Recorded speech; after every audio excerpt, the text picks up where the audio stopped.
자, 여러분 안녕하십니까. 이번 이야기는 시청자 망키님께서 이야기를 들려주실 겁니다. 오늘 망키님께서 해주실 이야기는 이제 제주도에서 또 실제로 겪었던 무서운 이야기가 될 것 같은데 바로 만나보도록 할게요. 네, 여보세요?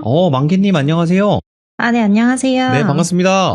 네, 반갑습니다, 늘비님. 네, 아이고, 오늘 또 부득이하게 좀 빨리 시작해서 이렇게 좀 당황시켜드려서 죄송합니다. 아닙니다. 네. 자, 일단은 네. 오늘 망키님께서 이렇게 찾아와 주셨는데, 오늘 해주실 이야기는 제주도 이야기일 것 같아요, 보니까.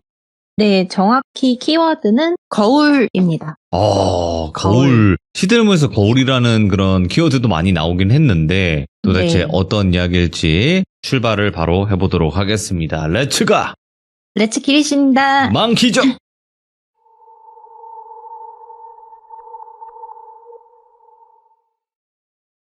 우선 이 이야기는 제 친구의 커플 이야기인데요. 네. 이제 커플 남자애를 똘비, 여자애를 여친이라고 할게요. 왜 여친만 여친? 예. 네, 여친이라고 할게요. 똘비는 원래 경상도에 살았었는데 부모님이 경기도에 발령 나시면서 20살 때부터 위쪽으로 이사를 왔어요. 그리고 이제 공부도 나름 잘했고 대학도 잘 들어가서 서울에 있는 이제 대학교에도 다닌 거죠. 네, 그리고 취업도 누구나 알만한 대기업까지 들어가면서 네. 사회초년생들 사이에서는 쟤 성공했다. 이런 이제 부러움에 탔던 친구예요. 그러면서 독립을 하겠다 해서 서울에서 자취를 시작했대요. 그리고 이제 솔직히 본가가 자취방이랑 거리가 솔직히 안 멀었대요. 1시간에서 1시간 반 정도밖에 안 됐는데도 네. 이 자취에 대한 로망이 있어서 취업하자마자 이제 직장 근처에서 살기 시작한 거죠.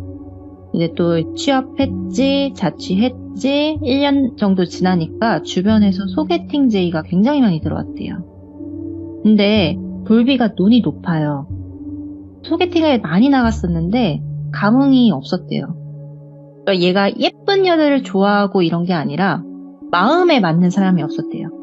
기준이 있구나. 네, 기준이 있었던 거죠. 그러다가 이제 아는 형이 야 그럼 너랑 같은 고향인데 한번 만나볼래? 이렇게 해서 소개팅을 또 해주신 거예요. 그래서 자기 고향의 출신인 여자를 딱 만났대요. 근데 솔직히 아시잖아요. 그 외지에서 만난 지연 학연이 엄청 끌리잖아요. 예. 여자애가 엄청 창백할 정도로 얼굴이 하얗고 머리는 되게 까맸대요. 그리고 화장기는 없었는데 약간 보호 본능을 자극할 만한 그런 외형적인 모습이었대요. 말랐고 되게 숫기도 없어 보였고 그런 모습에 살짝 반했던 거예요. 왜냐하면 똘비가 공대 출신이거든요. 네, 그래서 그런 보호 본능 자극에 이제 그 여친이 눈에 들어왔던 거예요. 이야기 코드도 잘 맞았고 외형적인 부분도 마음에 들고 직장도 꽤 괜찮았대요. 예. 그래서 사귀게 됐는데 사귀고 나서 기념일이 다가온 거예요. 100일. 그래서 100일이 가까워지는 시점에 여행 한번 다녀오자 한 게 겨울 시점이었대요. 근데 똘비가 대기업 다닌다고 했잖아요. 네. 가끔 직장에서 복지로 극성수기에 제휴된 리조트나 호텔 추첨 같은 걸 해요. 근데 똘비가 예전에 추첨을 넣었던 걸 까먹고 있었는데 제주도 리조트에 당첨이 된 거죠. 예. 예. 근데 하필이면 당첨된 날짜가 토일월이라고 치면 화요일이 100일이었던 거예요. 그럼 우리 월화는 따로 숙소 잡아서 더 있다 올까? 이런 이야기가 나온 거죠. 여친이 적극적으로 숙소를 알아보겠다 그러길래 알겠다 하고 돌비는 신경을 안 쓰고 있었대요. 근데 여친이 좀 감성적이고 세심한 부분이 좀 있어서 알아서 잘 고르겠지 이제 생각했었대요. 네. 그러다가 이제 며칠 뒤에 여기 어때? 이러고선 숙소 사진을 보내주는데 요즘에 그 SNS 감성적인 그런 숙소 느낌 있잖아요. 딱 그런 느낌이더래요. 예. 그래서 검색을 해봤는데 이상하게 후기도 없었고 SNS 팔로워도 되게 없었대요. 네. 2자릿수. 그래서 오픈한 지 얼마 안 됐나 보다. 그리고 장소 찾아보니까 되게 관광지랑 멀리 떨어진 한적한 동네에 있더래요. 근데 숙소값은 또 비쌌대요. 그래가지고 그냥 얼마 안 된 곳이라서 이랬나 보다 하고 돌비가 거기서 그러면 우리 묵자 하고선 넘어갔대요. 기념일이 다가왔고 휴가가 돼서 제주도로 갔대요. 리조트에서 진짜 잘 지냈대요. 그리고서는 이제 예약한 숙소로 딱 넘어왔대요. 근데 엄청 한적하고 조용한 동네였대요. 그 오는 내내 성수기인데도 사람이 안 보였대요. 그 도로변이 실제로 엄청 한적한 곳이래요. 그래서 뭐 이런 동네에 숙박업소가 있나 할 정도니까 딱 그 숙소에 도착을 했대요. 체크인을 하고 방에 들어갔는데 뭔지 모를 위화감이 느껴지더래요. 일단은 방 안에 거울이 되게 많았대요. 창문이 방방마다 있었대요. 예. 화장실에도 있고 거실에도 있고 방 안에도 있고. 근데 거실에도 한두 개가 아니었대요. 창문이 되게 많았대요. 거울도 막 한두 개가 아니었던 거죠. 저 되게 방이 이상한 구조다라고 했는데 방 구조가 화장대 거울이 앞에 있으면은 바로 뒤에 또 거울이 있는 거예요. 그러니까 거울이 마주보고 있었던 거죠. 예. 예, 근데 거울이 마주보고 있는 집은 풍수지리적으로 안 좋다는 말이 있잖아요. 그쵸. 뭐 귀문 열린다고도 하고. 예, 맞아요. 그래서 저승세계와 연결된다던가 이런 미신이 실제로 많아서 막 저도 엘리베이터 이렇게 타면은 마주보는 이 거울 보면은 좀 무섭거든요. 아직도. 예, 이런 소재의 공포물도 많았었고. 그래서 이 똘비도 솔직히 살짝 소름이 돋았대요. 그래도 이제 SNS에서 꽤 감성 있게 차린 곳이라서 인테리어를 그렇게 했나 보다. 뭐 사장이 그런 미신은 모르나 보다 하고 건드리지 않았대요. 그리고 저녁에 기념일이니까 이제 바베큐도 하고 와인 한 잔 마시고 기분 좋게 보냈대요. 그러고 나서 여친이 씻고 머리를 말리더래요. 화장대에 앉아서. 그러면서 똘비한테 오빠 씻고 오면 내가 머리 말려줄게 이러더래요. 솔직히 남자든 여자든 머리를 감는 건 어렵지 않은데 말리는 게 되게 귀찮잖아요. 똘비가 또 머리숱이 엄청 많대요. 그래가지고 머리를 감고 나왔대요. 일단은. 화장대에 앉아있는데 너무 졸리더래요. 그래서 그 거울 앞에서 꼬박꼬박 졸았대요. 그리고 여자친구는 드라이기로 이렇게 뒤에서 말려주고 있고, 그래서 한 몇 분 지나니까 드라이기를 끄는 소리와 함께 졸음이 깬 거예요. 그래서 여자친구가 이제 똘비한테 오빠 피곤하지? 잘래? 이러더니 갑자기 방문이랑 창문을 문단속을 엄청 하더래요. 그 다음에 커튼까지 닫히고 침대에 눕더래요. 그러면서 이제 똘비가 여기가 한적한 동네라서 문단속을 더 신경 쓰는 건가? 하고서는 누웠대요. 네. 그날 돌비는 엄청난 악몽을 꾸게 됩니다. 여친이 어제 창문이랑 문을 닫고 잤다고 했잖아요. 꿈속에서 똑같은 장면이 나온 거예요. 근데 여친이 그 마지막 창문을 닫으려 할 때, 그러니까 창문이 좀 열려 있었대요. 근데 그 창문을 닫으려고 할 때 어떤 존재들이 바깥에서 자기를 쳐다보고 있었대요. 근데 그 형태가 딱 봐도 사람이 아니었던 거예요. 되게 기괴했대요. 그러니까 약간 사람이면은 바르게 서 있어야 되는데 약간 뒤틀리듯이 서 있었대요. 예. 이거 사람 아니다 싶었던 거죠.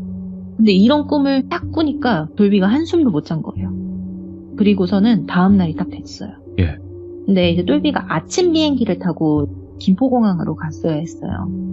비행기를 딱 탔는데 똘비가 여친한테 조심스레 악몽에 대해서 이야기를 해줬대요. 근데 여친이 좀 들으면서 몸이 미세하게 떨리더래요. 아무 말 안 하고. 그러다가 10분 뒤에 나 사실 나도 어제 귀신을 본 것 같아 하면서 털어놓대요. 그러니까 여친이 똘비 머리를 말려주고 있었다고 했잖아요. 똘비가 졸고 있었다 했잖아요. 근데 그 거울 속으로 졸고 있는 똘비를 바라보고 있는데 벗어난 초점 사이로 예? 방바닥에 웅크리고 있는 무언가를 본 거죠. 근데 여자친구가 이건 딱 봐도 귀신이다. 이걸 딱 느꼈대요. 예. 근데 이걸 말해주면은 내일 아침에 우리 비행기 타야 되는데 잠 못 자겠지? 하고 못 본 척하고서는 그냥 방문을 잠그고 이제 잔 거예요. 네. 그래서 돌비가 이거 진짜 소름 돋는다. 우리 혹시 같은 거 본 건가? 하면서 이제 몸을 떨었대요, 둘 다. 근데 그런 사이에 공항에 도착해서 각자 이제 서울에서 사는데 좀 멀리 살아요. 그러니까 예를 들면 똘비는 잠실 쪽에서 산다고 치면은 여친이는 이 영등포 뭐 이쪽에서 사는 거죠. 그러니까 각자 다른 버스를 타고 가야 되는 상황인데 여친 버스가 먼저 온 거예요. 그래서 여친을 태우고서는 보냈대요. 근데 자기도 버스를 타야 되는데 영 너무 찝찝하더래요. 그 똘비가 본 존재들이 좀 축축했대요. 예. 축축하고 뭔가 사람이 아닌 것들이었는데 계속 그게 아른거리더래요. 이제 무섭기도 하고 찜찜해서 엄마한테 전화를 했대요. 근데 여기서 똘비 엄마에 대해서 잠깐 이야기를 하자면 엄마의 촉이 좀 엄청 좋대요. 오. 남들과는 좀 다르대요. 예전부터 똘비가 거짓말하고 다니면은 엄마가 다 눈치를 챈 거예요. 그래서 많이 그런 분들 혼났대요. 있어. 맞아요. 예, 많이 혼났대요. 그래서 이제 성인이 되고 나서는 아, 우리 엄마는 진짜 무섭다. 다 안다 싶어서 솔직하게 이제 모든 걸 이야기하는 편이라고 하더라고요. 그래서 엄마랑 되게 친구같이 지냈는데 엄마한테 이제 전화를 한 거죠.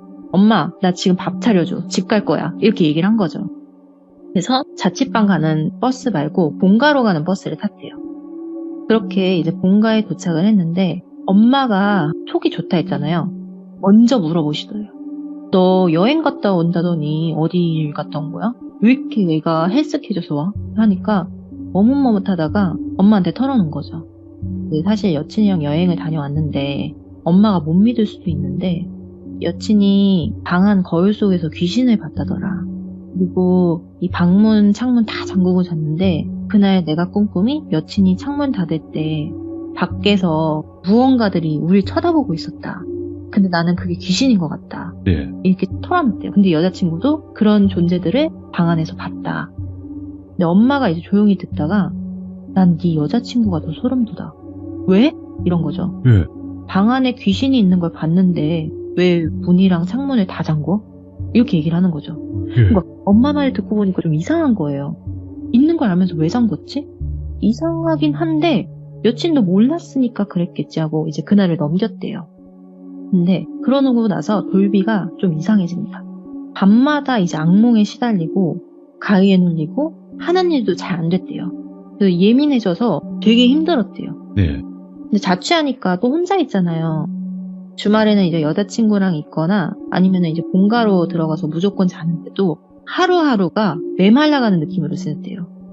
밥을 굶지는 않았대요. 근데 살이 계속 빠지는 거예요. 그리고 여자친구랑 같이 자도 매일같이 가위에 눌리는 건 똑같던 거예요. 그리고 오히려 데이트를 하고 오면은 더 힘든 느낌이 들어서 여자친구를 자고 가라고 말하고 싶지도 않았대요. 네. 근데 여기서 여자친구가 되게 내성적이라고 했었잖아요. 사람 많은 데를 안 좋아해요. 뭐 놀이공원이라던가 아니면 뭐 쇼핑몰이라던가 뭐 번화가 이런 데를 되게 싫어해서 조용한 곳으로만 이제 데이트를 다녔대요.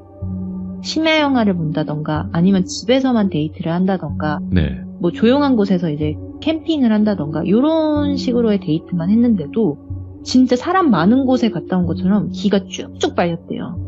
그래서 그냥 똘비는 아 내가 요즘에 그냥 힘들어서 그런가 하고 이제 그냥 지냈대요. 네. 그러다가 어느 날 고향 친구가 결혼을 하게 돼서 고향으로 내려가게 돼요.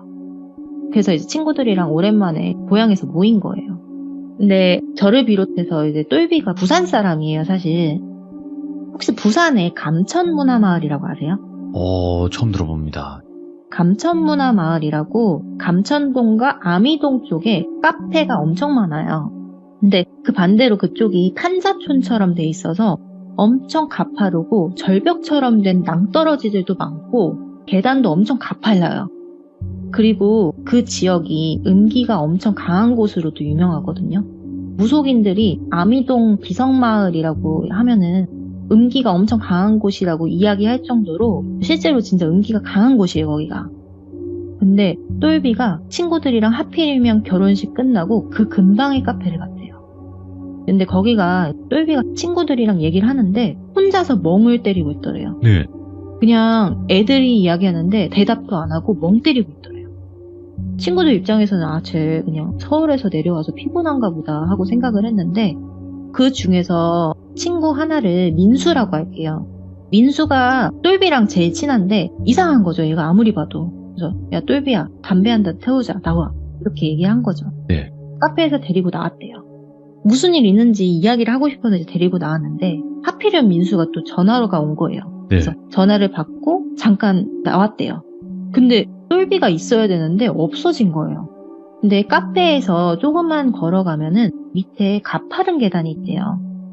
이게 여자들이 힐 신고 가도 넘어질 수도 있을 정도로 되게 가파른 곳인데 조심해야 돼요.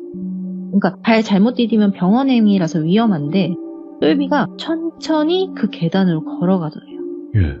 진짜 너무 힘알이 없는 할아버지 같은 걸음으로 홀린 듯한 느낌으로 걸어가더래요. 그래서 민수가 그걸 보고 야! 하고 잡았대요. 그러면서 니 뭐하냐고. 방금 니 떨어질 뻔했다고. 근데 돌비가 기억을 못하더래요. 나 지금 여기 왜 있어? 이러는 거. 너 지금 떨어질 뻔했다고. 정신 차리라고. 너 무슨 일 있냐고 이렇게 이야기를 했는데 돌비가 갑자기 기분이 너무 안 좋았대요. 유독 그 장소에 있으니까 기가 빨리고 어지러웠대요. 그냥 여기서 벗어나지 않으면 난 죽겠다라는 생각이 들더래요. 그래서 미안한데 나 컨디션 너무 안 좋으니까 다음에 이야기하자 하고서는 기차를 타고 올라간 거죠. 기차를 타면서 이제 올라가는 중에 여자친구한테 이제 카톡을 한 거예요. 몸이 안 좋아서 예정보다 좀 일찍 갔다 이러면서. 근데 도착 시간에 여자친구가 딱 마중을 나왔더래요. 근데 자기는 컨디션이 너무 안 좋다 그랬잖아요. 예. 근데 그에 비해서 여친은 너무 생기가 있는 거예요. 활기찬 모습인 거예요. 그러면서 너무 활기차게 오빠 왜 이렇게 몸이 안 좋아? 나는 배고픈데 오빠 몸 안 좋으니까 우리 죽이라도 먹을까? 이러면서 부축하더래요. 그러니까 신경을 써주니까 여자친구한테 그냥 가라고 할 수가 없었대요. 그래서 할 수 없이 여자친구네 집에 가서 잠을 잡니다. 근데 또 가위에 눌린 거예요. 그것도 너무 심하게 눌린 거예요. 여자가 위에서 목을 조르는데 숨이 막혀서 컥컥거리는 그 호흡과 함께 발버둥을 치면서 가위에서 겨우 깼대요. 근데 여자친구가 침대에서 돌비를 뚫어져라 쳐다보고 있었던 거예요. 예. 근데 그 쳐다보는 게 눈은 똑바로 쳐다보는데 입꼬리만 올라가 있는 그런 얼굴 아세요? 감정이 없는데 입꼬리만 올라가 있어요. 그런 얼굴로 자기를 관찰하고 있었던 거죠. 근데 너무 소름이 끼쳤는데 여기서 소리를 지르면 안 되겠다 이런 생각이 들어요. 태연하게 뭐해? 앉아? 이러니까 여자친구가 오빠 자는 거 너무 귀여워서 보고 있었어. 얼른 자. 나도 자야겠다 하고 그냥 눕더래요. 더 무섭다. 예. 더 무섭잖아요. 그러니까 부엉이처럼 진짜 눈 똑바르게 뜨고서는 자기를 주시하고 있는 모습이 너무 무서웠는데 솔직히 여친이 뭐 칼 들고 해코지한 것도 아니고 뭔 일이 일어난 것도 아니니까 그냥 넘어갔대요. 뭘 할 수가 없어서. 근데 잠은 못 잤대요. 근데 생각해보면 너무 이상하대요. 왜냐면 사람이 가위에 눌리면 악몽을 꾸는 것처럼 소리를 내기도 하고 표정 자체가 되게 괴로워해요. 예. 그럼 옆에서 깨워주거나 하지 않나요? 근데 그걸 미소 지면서 바라보고 있었다는 게 너무 무섭더래요. 그래서 여친 집에서 아침이 되자마자 핑계를 대고 빨리 나왔대요. 근데 이제 집으로 가고 있는데 그 부산에서 만났던 친구 민수가 네. 연락을 한 거죠. 그러면서 잘 갔냐고. 너 되게 이상하다고. 요즘 무슨 일 있냐고 하면서 결혼식 때 그 모여 있었던 친구들이랑 찍었던 사진들을 보내주는데 돌비만 유독 쾌한 느낌이 강하게 들더래요. 그러니까 다 생기게 막 화사하게 웃고 이러는데 예. 돌비만 죽은 사람 같더래요. 피부톤이랑 그러니까 생기 자체가 아예 없더래요. 그 사진 속에. 이걸 보고서는 진짜 내가 이상하구나 하면서 이제 본가에 내려갔대요. 예. 아예. 엄마가 있고 밥도 다 차려주고 자기 방도 있으니까 일단은 가족이 있는 데서 지내야겠다. 나 지금 혼자 있으면 무섭다. 이런 생각이 든 거죠. 엄마가 아들을 봤는데 너무 이상한 거죠. 제주도에서 왔었던 얼굴과 지금 얼굴이 너무 다르더래요. 오, 예. 예, 그때 돌비가 집에서 몸무게를 쟀는데 10kg가 빠져 있었대요. 근데 돌비 진짜 밥 잘 먹고 잘 지냈었는데 살이 그냥 이유 없이 빠진 거예요. 엄마가 그때 귀신 봤다는 이야기도 신경 쓰이고 하니까 신년마다 신점을 보는 무당이 있대요. 법당이 있대요. 그래서 거기 한번 가봐라 하고서는 애가 안 갈 걸 아니까 돈을 쥐어준 거예요. 복채비를. 솔직히 돌비가 신점을 안 믿어요. 그래도 엄마가 이렇게 돈까지 쥐어주는데 속는 새뿐 치고 가보자 하고서는 예약을 하고 휴가를 내고 갔대요. 나흘 정도 뒤에. 이제 점집에 딱 들어갔는데 굉장히 묘했대요. 예. 향냄새도 나고 앞에 여자가 앉아 있었는데 엄마 뻘의 여자였대요.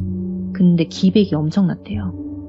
근데 무당이 똘비를 쳐다보는데 자기 얼굴이랑 바로 옆 허공을 왔다 갔다 하면서 눈살을 찌푸렸대요. 그러더니 이 상을 탕 치더래요. 그래서 똘비가 엄청 쫄았대요. 앉아 이러더니 앉았대요. 귀문 열려서 왔네 한마디를 하시더래요. 아무 소리도 안 했는데. 근데 이제 더 이어서 이야기하는 게 네 기를 지금 빨아먹을 대로 다 빨아먹는 들이 붙어있다 이렇게 얘기를 하더래요. 너 지금 이대로 가면은 제명에 못 살고 죽을 거다 이런 소리 들은 거죠. 그 이름 사주 같은 걸 보잖아요. 근데 이 똘비 엄마가 이 신점 같은 걸 이제 좋아한다고 했는데 똘비 이름 사주에는 명줄이 되게 길게 나왔어요. 근데 뭔가가 지금 개입되어 있어서 똘비 사주에 귀문이 열렸다고 하더라고요. 그러니까 원래는 귀문관살이라는 사주가 없는데 애가 어디에 개입돼서 온 거예요. 아, 예. 똘비가 이제 이야기를 했대요. 자기가 이제 이상한 경험들을 했던 거, 꿈을 꿨던 내용들, 네. 그리고 귀신한테 시달리고 있는 것들. 그러더니 이제 무당이 다 듣더니 여자친구가 이상하대요. 보통 귀신이 방 안에 있는 걸 봤으면 문을 잠그진 않는데요.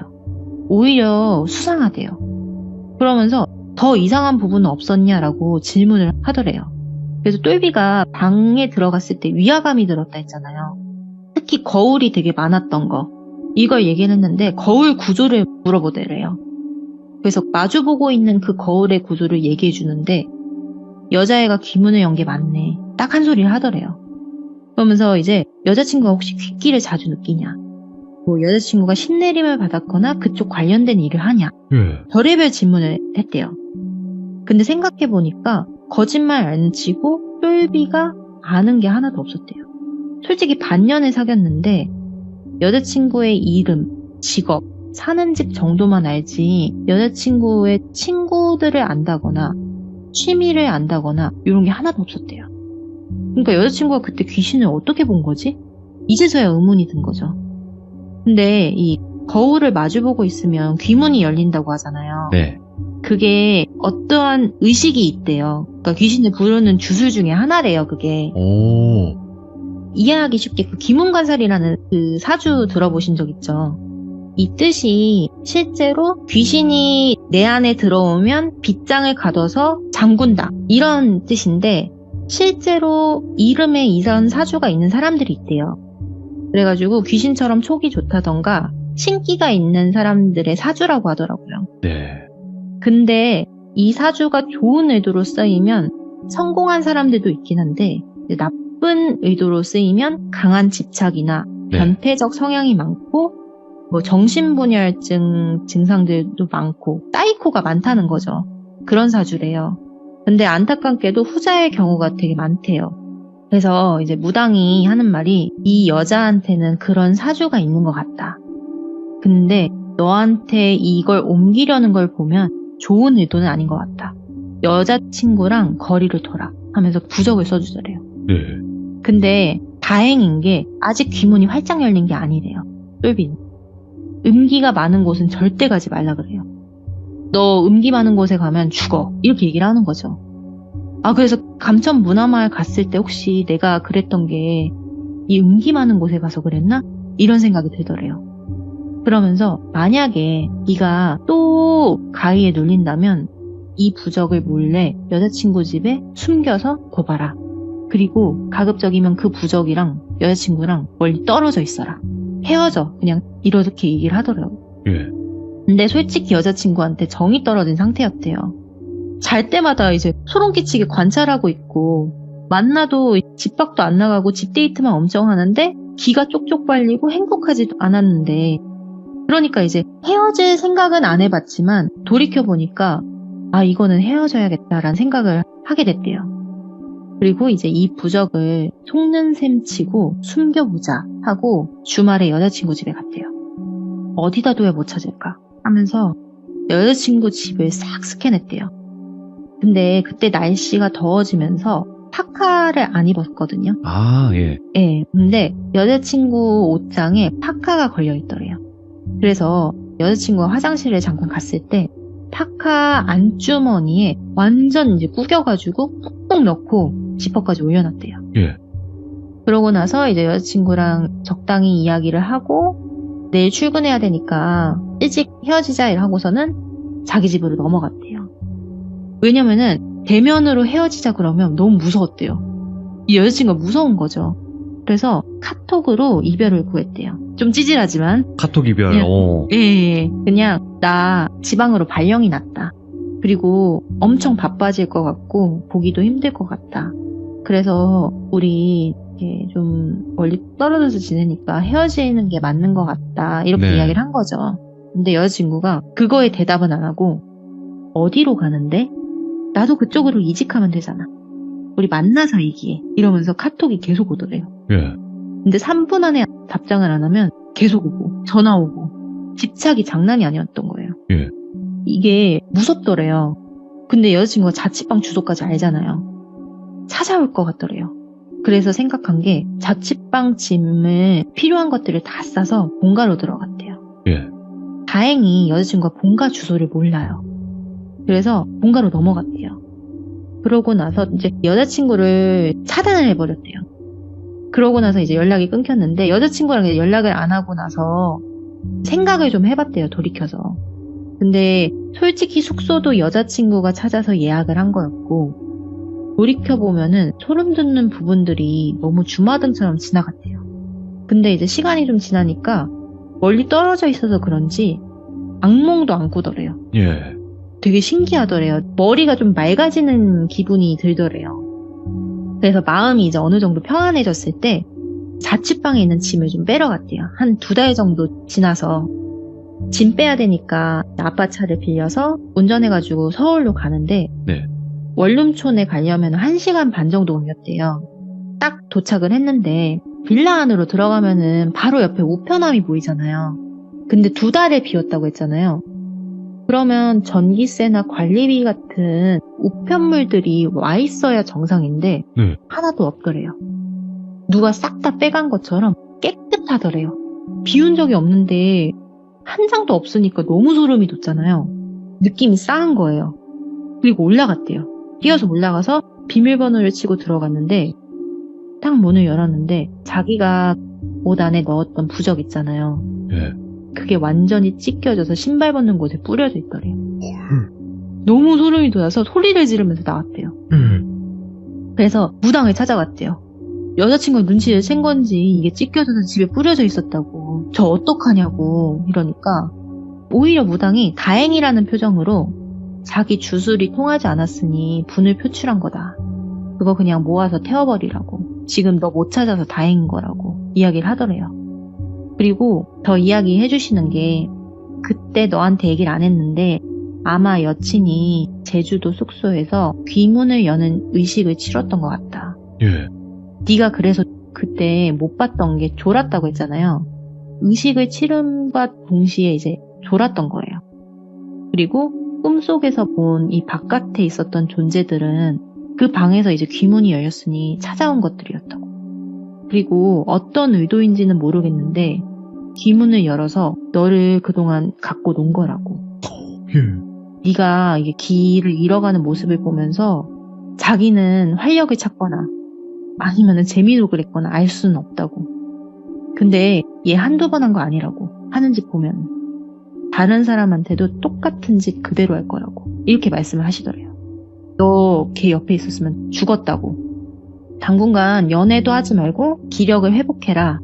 딱 그런 말씀만 하시고서는 보내더래요. 그러고서는 이제 시간이 좀 지나서 똘비가 그 여자친구를 소개해준 형이 있을 거 아니야, 지인. 조심스럽게 물어봤대요. 형, 걔 어떻게 지내? 물어봤는데 행방을 모른대요. 어? 그러니까 그 지인도 동호회에서 알게 된 여자인데 동호회도 그 헤어진 무렵에 탈퇴해버리고 카톡도 탈퇴해버리고 연락도 아예 안 받는데요. 그래서 행적을 알 수가 없대요. 완전 미스테리 하면서 다 끝나버리네. 네, 그리고 회사도 알고 보니까 거짓말이었던 거예요. 와. 네, 그 자취방도 근데 가고 싶지가 않잖아요. 그래서 그렇죠. 그 부적 찢겨진 거를 해결을 해야 되는데 동생한테 이제 돈을 주면서 시킨 거예요. 한 번만 도와달라고. 해가지고 동생이 이제 친구들이랑 가서 이 짐과 찢겨진 부적들을 다 태워줬대요. 예. 예, 찜찜하니까 거기에 있는 물건들을 가지고 올 수가 없었대요. 그러니까 아마 이제 자기가 돌이켜보면은 그 방 안에서 내가 어디에 있는지 찾으려고 뒤진 것 같다고 하더라고요. 그래서 이제 귀문을 열었던 거는 거울 속에 이제 주술을 통해서 귀문을 열었던 건 맞는 것 같고, 그리고 본인이 감천문화 마을 갔었을 때 그런 음기가 강한 지역으로 가서 홀렸던 것도 맞는 것 같고, 네. 귀신에 씌였던 게 맞는 것 같다고 이제 인정을 하더라고요, 똘비가. 근데 여친의 의도는 모르겠대요. 그러니까요. 예, 아직도 모르겠대요. 그래서 이제 귀족분들 중에서 이 여친의 의도가 어떤 거였는지 추리해 주실 분은 댓글을 부탁드린다고 똘비가 그러더라고요. 아, 예, 그치, 지금 그럴 수 똘비가 있어요. 보고 있거든요. 예. 예, 그래서 저희 이야기는 여기까지입니다. 야, 이게 진짜 무서우면 그곳에 가지도 못해요. 그래서 이렇게 부탁하는 분들도 있거든요. 나 대신 좀 가줄 네. 수 있냐 이러면서. 예, 그렇죠.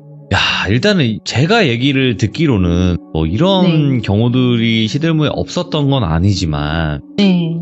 사실상 어떠한 목적이 있다 없다를 얘기할 수 있는 상황이 아니라고 생각을 해요. 그렇죠. 예, 왜냐면 목적이 있다고 하기에는 우리가 이해할 선을 넘었을 수도 있다고 생각을 하거든요. 귀신들 자체가 목적이 저희가 상상하는 그런 목적을 가지고 뚜렷한 목적을 가지고 행하는 건 아니기 때문에 그렇죠. 근데 진짜 이 일을 겪으셨을 때는 굉장히 무서우셨겠다라는 생각이 드네요. 예, 안 그래도 네. 이제 똘비가 그 이야기 해주기 전까지는 네. 이제 좀 시간이 지났긴 한데 아무한테도 말을 못했대요. 예, 이게 귀신의 시인 건지 뭔지도 모르겠고, 네. 그리고 여자친구가 찾아올까봐 이 부분에 대해서 제보도 못하겠다고 하더라고요.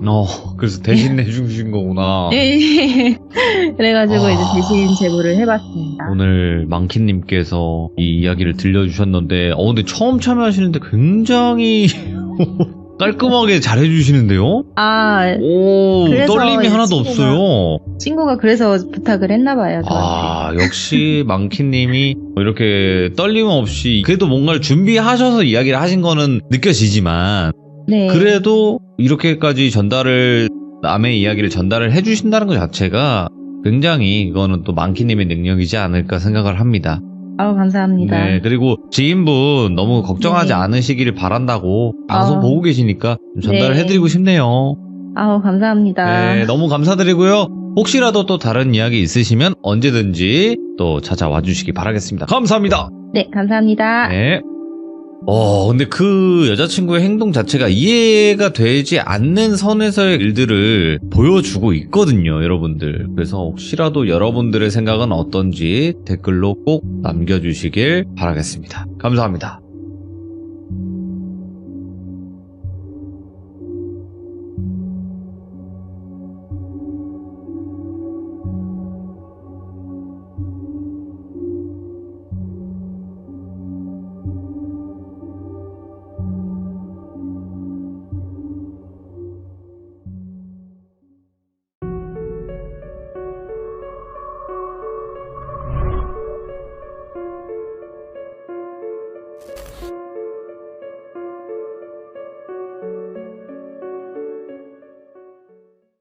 자, 여러분들 안녕하십니까. 이번 이야기 모모님께서 찾아와 주셨습니다.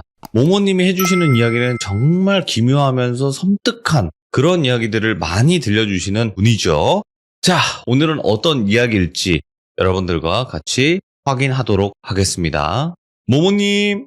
네, 모모입니다. 아이고, 이 목소리입니다. 반갑습니다. 자, 일단은 오늘 모모님께서 찾아오셨고, 오늘 해주실 이야기가 장르로 따지면 좀 어떨까요?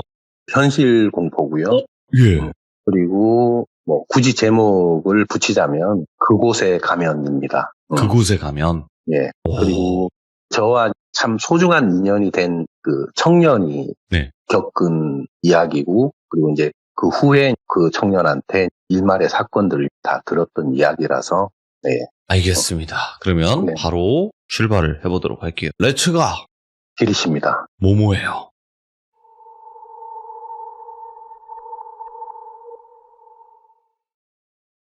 이 이야기는 수년 전 일인데, 당시 저는 사무실 겸 작업실을 운영을 하고 있었어요.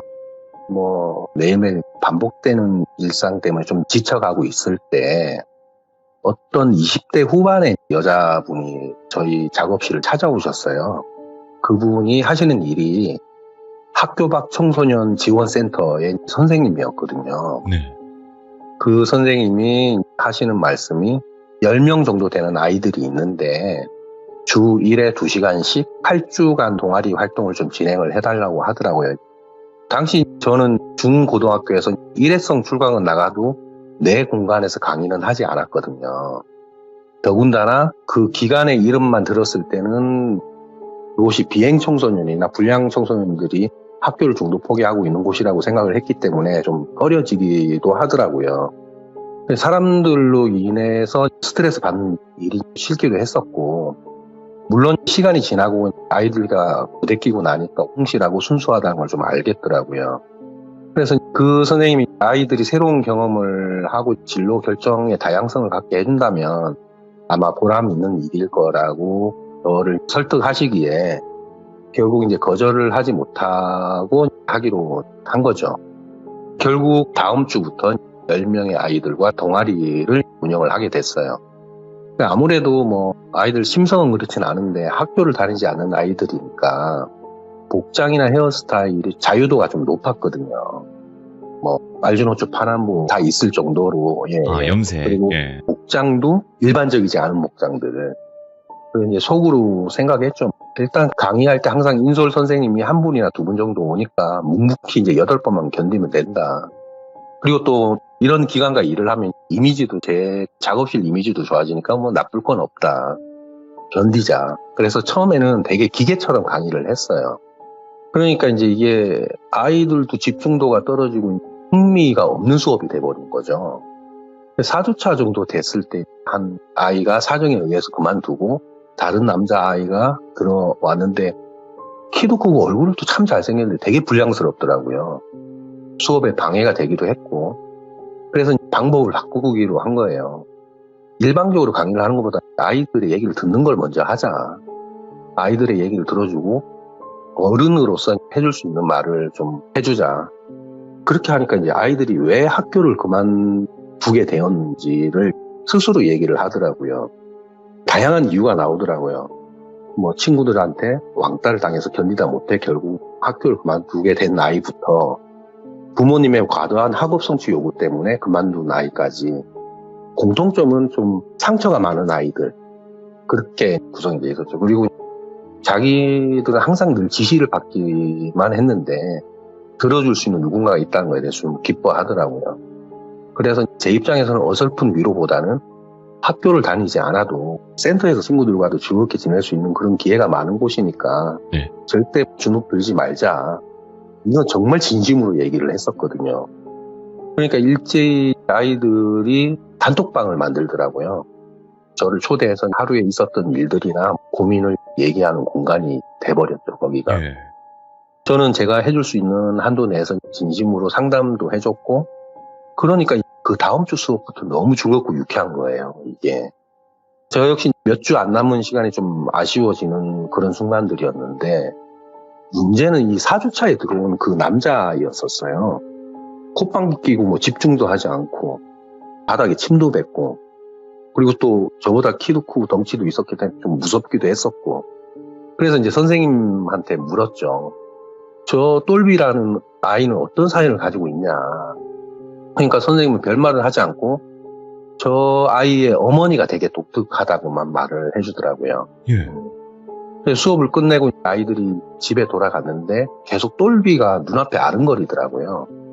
여튼 그날 저녁에 약속이 있어서 후배를 만나서 식사를 하다가 그 똘비에 대해서 이제 후배한테 얘기를 했더니 그러지 말고 여기에 불러서 밥을 먹이고 그러다 보면 마음을 좀 열지 않을까? 이렇게 후배가 얘기를 하더라고요. 근데 이제 그 말에 반신반의하면서 똘비한테 전화를 했더니 흔쾌히 나온다고 하더라고요.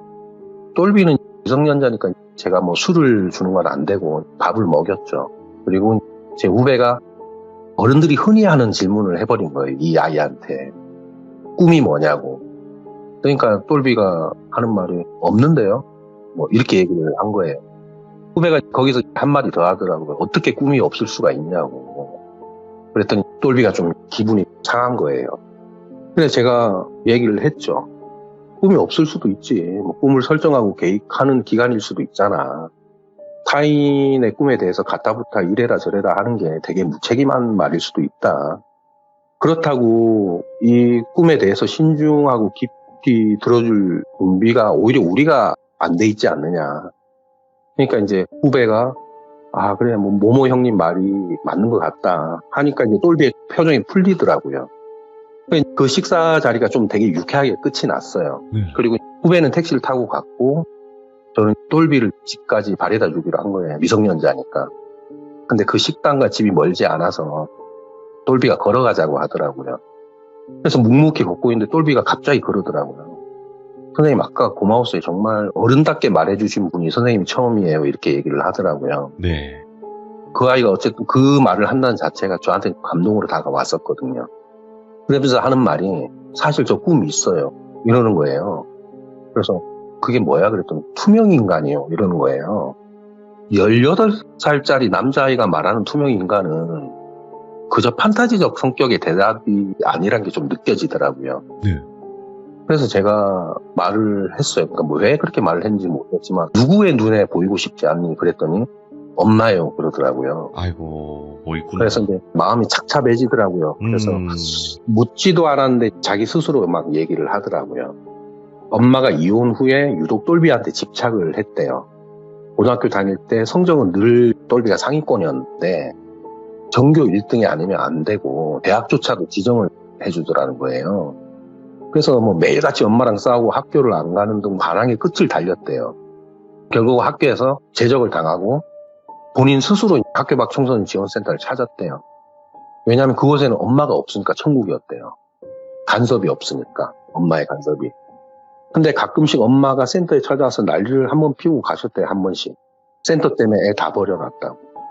자기 때문에 뭐 그 선생님들과 아이들이 피해를 보니까 아이들과도 친분을 쌓지 않는 게 좋겠다라는 생각을 해서 자기가 그렇게 아이들하고 친분을 쌓지 않았다고 하더라고요. 그래서 제가 물었죠. 너의 외로움 어떻게 회수하냐고. 말하는 게 어려우면 뭐 타인의 얘기를 들어주는 거 하다 보면 서서히 입도 열린다. 그랬더니 제 말에 진심이 느껴졌는지 얘가 그 덩치 큰 아이가 울더라고요. 그러면서 하는 말이 선생님 고맙다. 앞으로 선생님이 하라는 대로 다 할게요.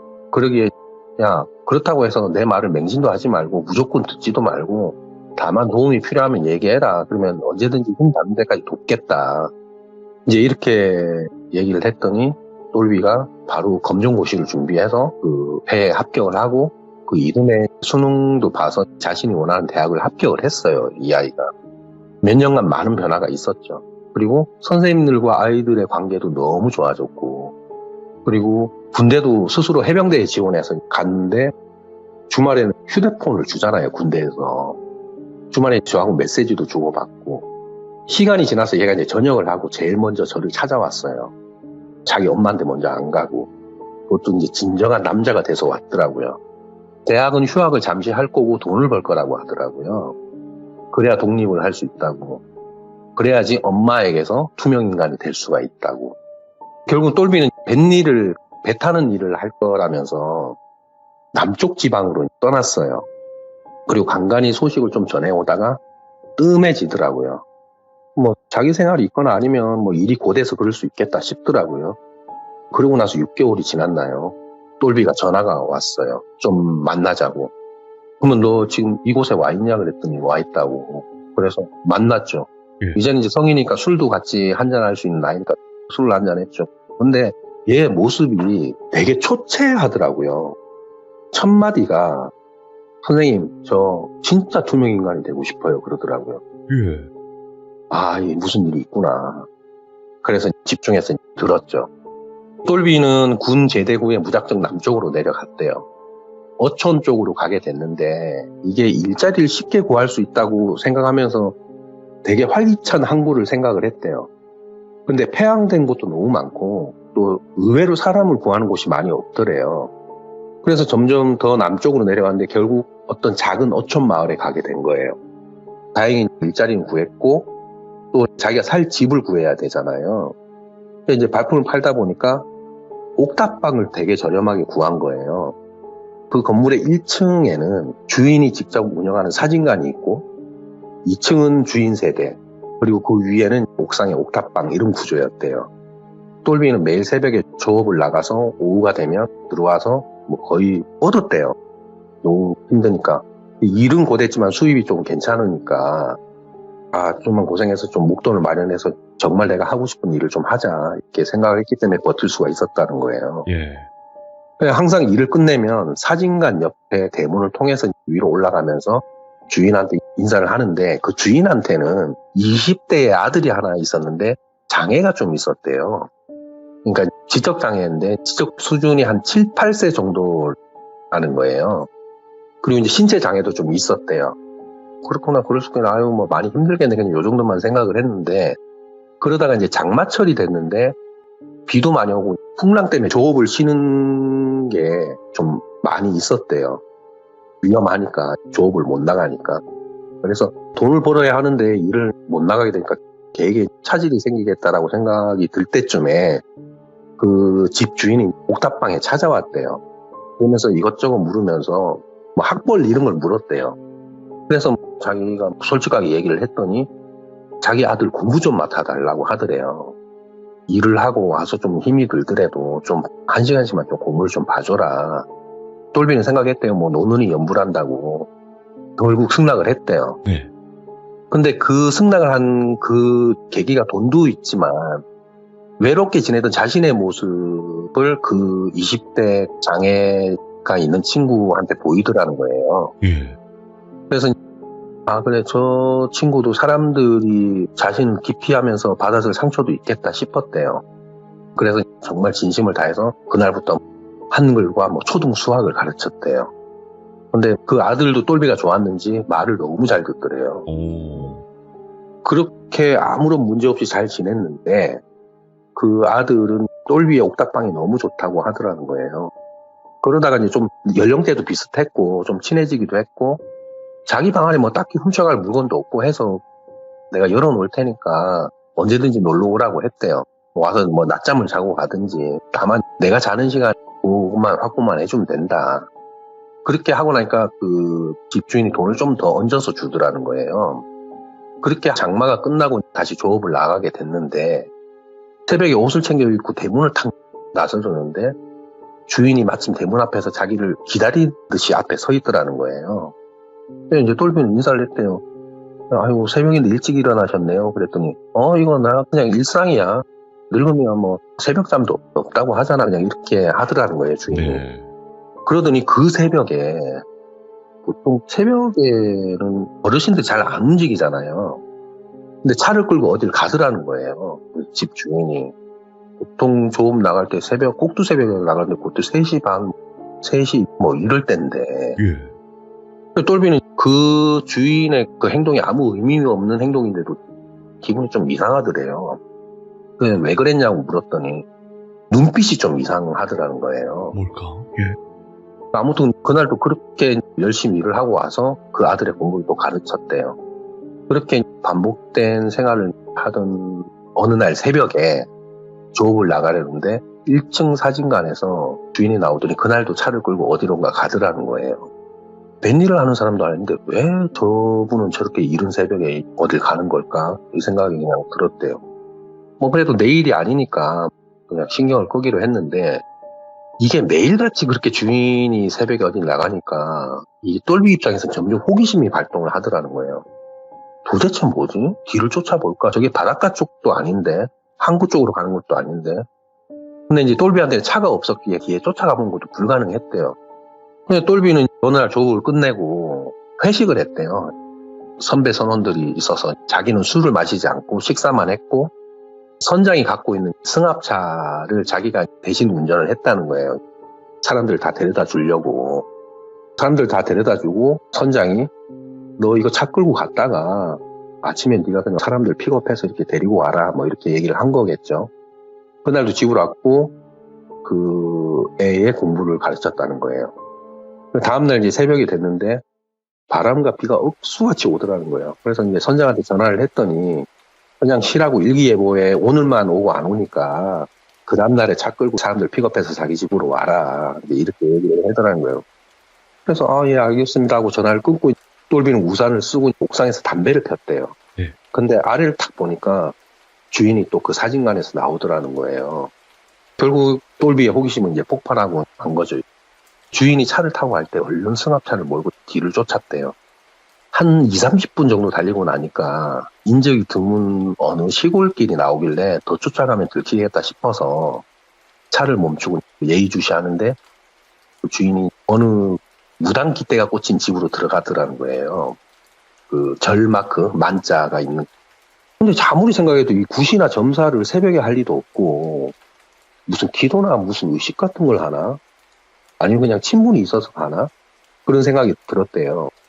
그래 뭐 괜한 오지랖이겠지라고 생각하고 차를 돌려서 집에 왔다는 거예요. 근데 집에 와서 누워 있으니까 자꾸 그 모습이 뇌리에 남더라는 거예요. 다음날 돼서 조업을 나갔고 똘비는 선장에게 물으려고 했지만 결국 그 얘기가 주인기에 들어가면 미행을 했다는 걸 들키고 기분 나빠하겠다 싶어서 묻지를 못했대요. 어쨌든 그 마을 사람들이니까. 그리고 이제 며칠이 지나고 나서 새벽에 나오는데 그 주인이 기다리고 있더라는 거예요, 자기를. 뜬금없이 똘비한테 너의 정확한 나이가 몇 살이야? 이렇게 묻더래요. 그래서 저 22살인데요 라고 말했더니 키를 묻더라는 거예요, 신장을. 그래서 왜 그러세요? 왜 그게 궁금하세요? 그랬더니 번칠해서 그렇다고. 그래서 묻는 거야. 키 얘기해 줄 수 있잖아 이러더라는 거예요. 그래서 182라고 했대요. 그러니까 뭐 그래 알았어. 아유 키 커서 좋겠네요. 수고해 하면서 차를 타고 또 어딜 가더라는 거예요.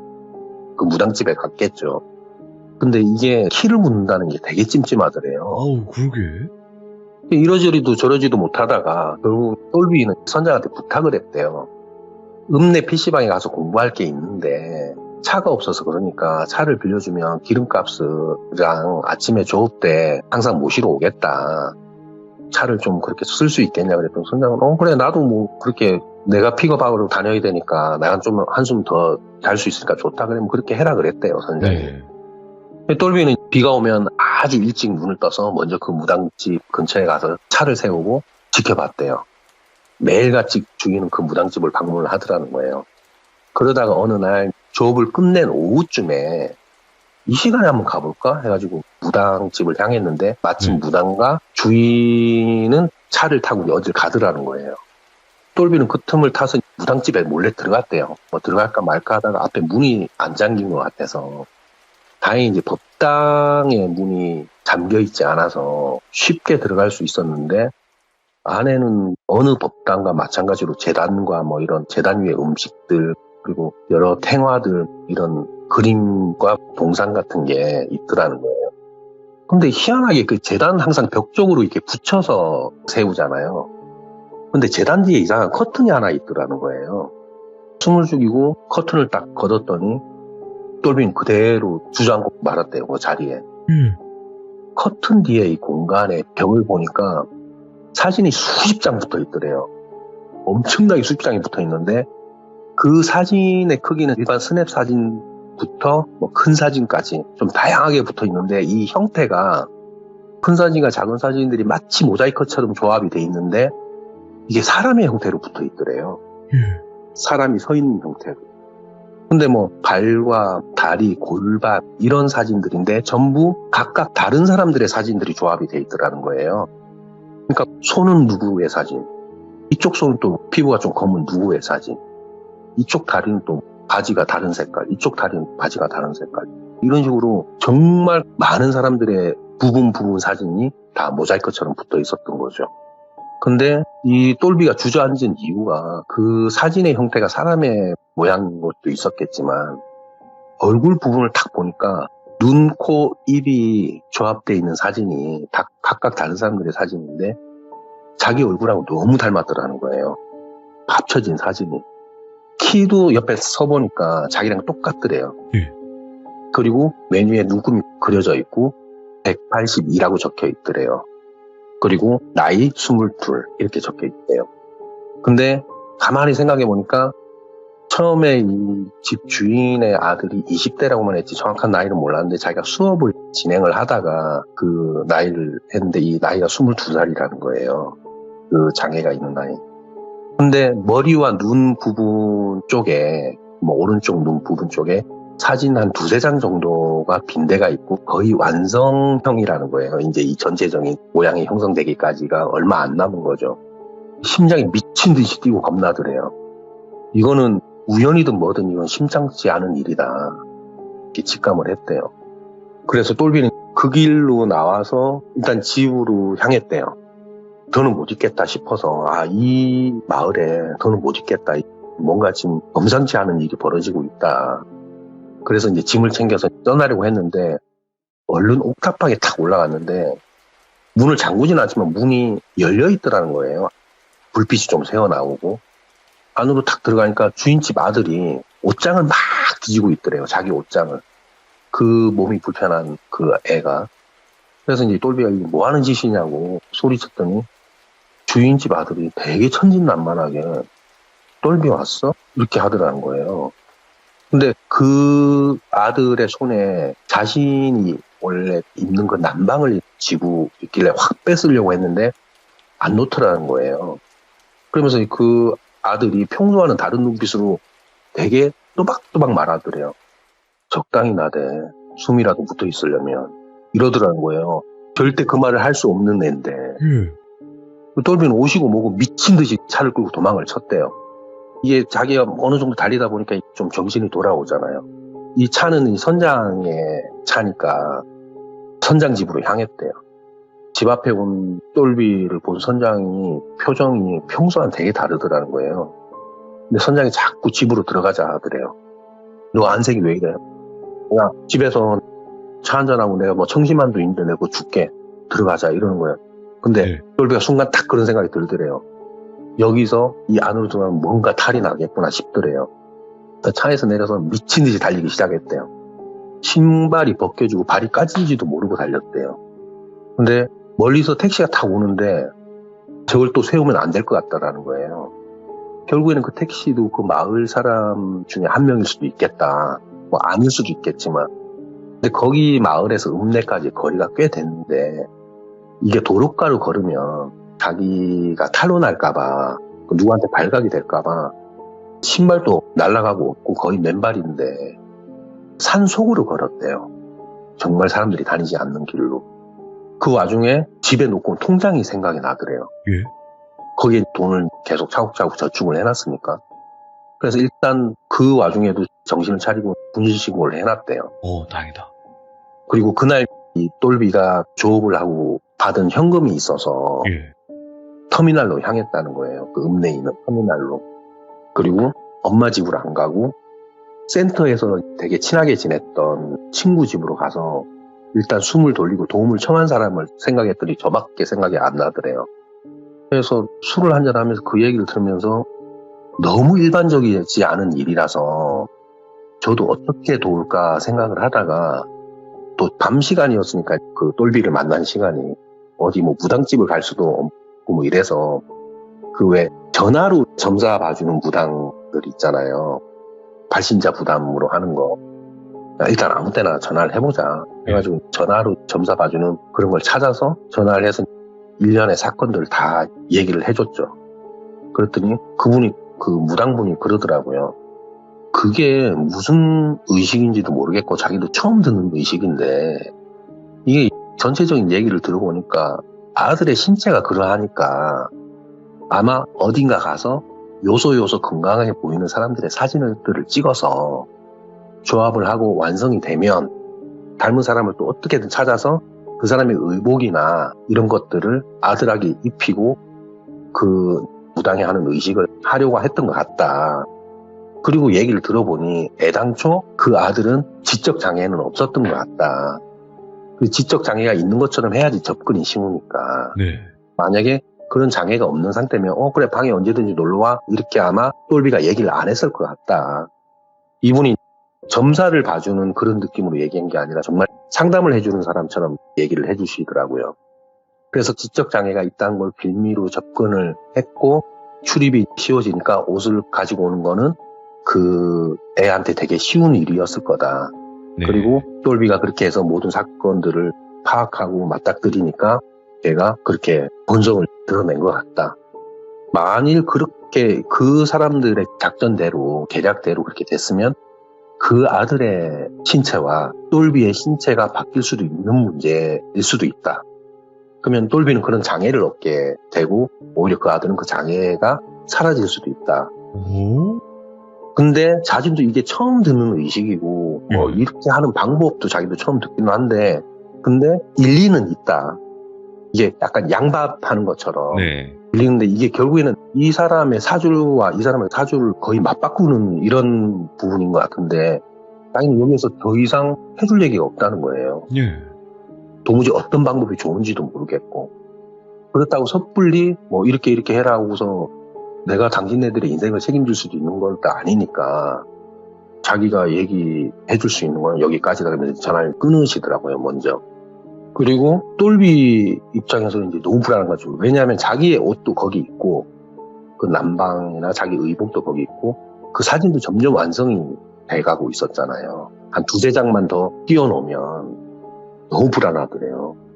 그 똘비가 먼저 그러더라고요. 성형을 해야 되겠다고. 결국 그 사진과 다르면 되지 않겠냐고, 그 모습이. 예. 근데 선뜻, 야, 너 그렇게 해. 이렇게 말을 못 해주겠는 거예요. 이게 사람의 인생이 바뀔 수 있는 문제잖아요.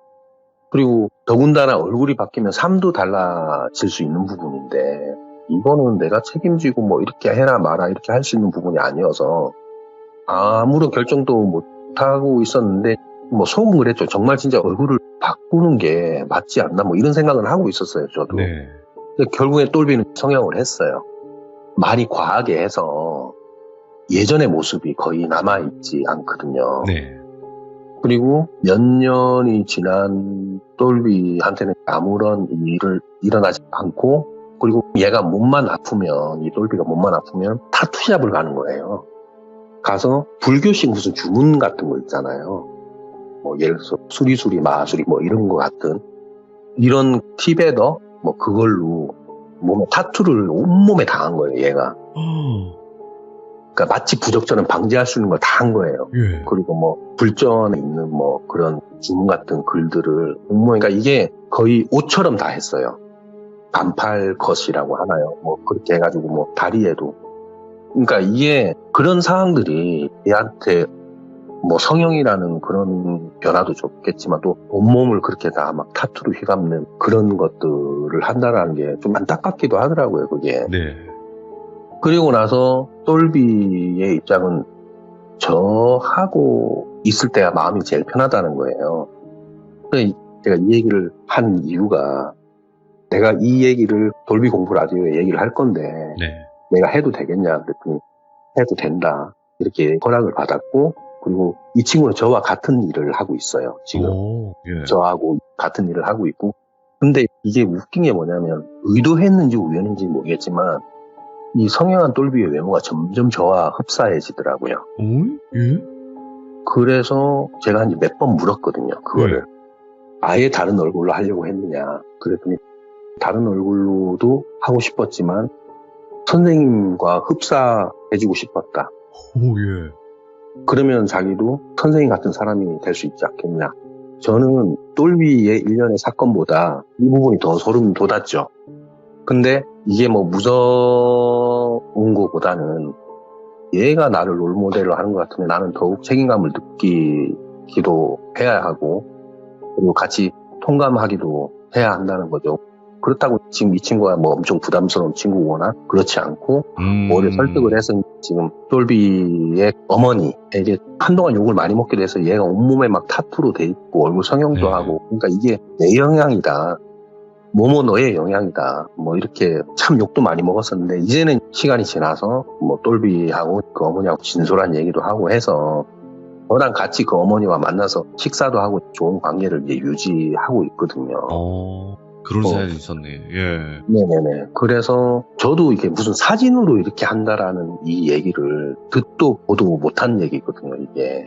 그래서 다른 거는 있을 법한 얘기 뭐 이런 건데 제가 들은 얘기 중에 정말 되게 독특하고 특이하고 좀 정말 소름 돋는 이야기라서 오늘 이 이야기를 좀 준비를 해봤습니다. 야, 네. 너무너무 감사드립니다. 이 사진을 가지고 어떤 저주 행위를 한다던가 이런 이야기들이 또 시들무 있긴 있거든요. 근데 이거는 또 한두 장 붙여놓은 것도 아니고 사람 모양으로 붙여놓은 거니까 네네네네. 야, 이거는 근데 상상이 그게 좀 안 가네. 소름이 돋는 게 그게 이렇게 붙여서 얼굴 모습이 네. 닮은 사람의 옷을 가져와서 뭐 옷을 입히고 이식을 한다. 이게 좀 참 소름 돋는 얘기인데 그게 마침 똘비와 너무 닮아서 타겟을 똘비라고 지정을 했다. 네. 이게 너무 좀 무섭더라고요. 저는 얘기를 들으면서. 맞죠. 그 부분이 네네. 일반적인 저희 시들무에 있던 사연들과는 좀 달랐죠. 네네네. 네. 그래서 더 소름 끼치고 뭔가 무겁게 들었다고 해야 되나, 이번 이야기를. 네네.